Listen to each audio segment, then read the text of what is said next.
Next we're going to examine dribbling and how to use the basketball with the basketball chair. The rules on wheelchair basketball for dribbling is every 2 pushes a player must dribble, pass, or shoot. What Jeff is showing us right now is the ball on his lap. As you develop into an elite player, you'll never have the basketball in your lap, but you'll be able to dribble and push in simultaneously.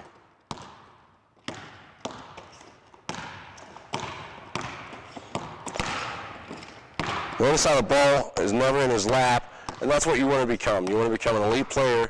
You want to work on having the ball out of your lap.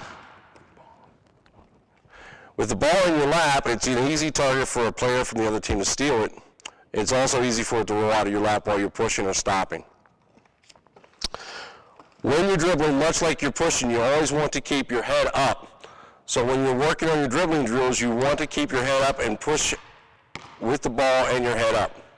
Initially, you start stationary. One of the drills you can have a coach or a parent work with you with is calling out numbers as you're dribbling the ball and sitting there with your head up. 1, 4, 3, 5, 2, 2. As you develop into a better basketball player and a better ball handler, you want to start using both your left and your right hand. Working on crossing over in the front and eventually crossing over in the back.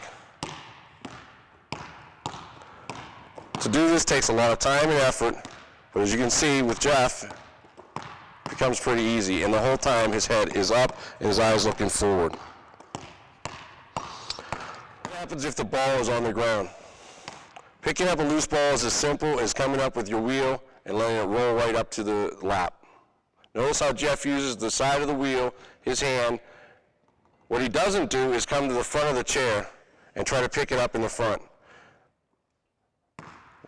Nothing good comes from this, as if Jeff comes the wrong way, he can flip right over. But notice with Jeff's movement, he uses the wheel and the momentum of that wheel, and it brings it right up. One of the biggest things with bouncing a ball is control.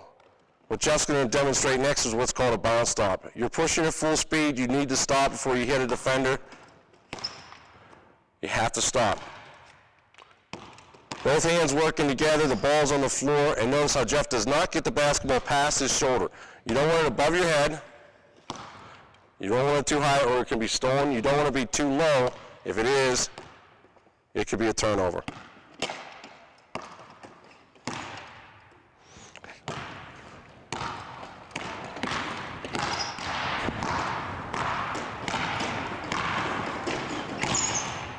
Notice Jeff uses both hands for the bounce stop.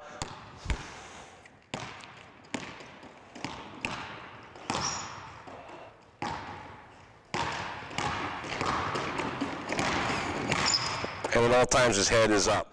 Off the bounce stop is what's the bounce spin. When we go into team skills, you're going to need to understand how to use a bounce spin to come off a defender for a pick or when doing a U-turn.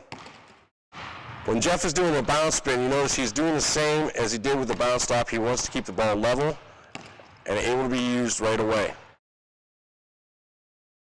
To combine drills, we're going to roll the ball and Jeff is going to pick the ball up and take that right into a bounce stop. There's a loose ball, Jeff needs to get it and stop before he hits the defender. All you need to do is a half court with this. And again, head up the whole time. Now to combine drills, what we'll do is set Jeff on the baseline, and this is an easy drill. Again, if you have a gymnasium or if you're outside, draw lines on the road. But what you want to do is what we call ladders. Jeff is going to push from baseline to free throw line and back to the baseline, and then baseline to midcourt and back to the baseline, and then he's going to go to the free throw line and back, and then the baseline and back. With this, he's working on keeping his head up and his bounce spins. He's working on chair control and building his speed. So all the drills that we have taken, we can incorporate into this one drill. And at each baseline, he's going to want to stop with a bounce stop. Notice that the basketball stays within Jeff's frame of the chair, so he never loses control. Our next drill is a dribbling drill and a control drill. It's called power dribbling. It's kind of fun. Two guys hook up, holding each other's chairs, continuously dribble and bang the chairs.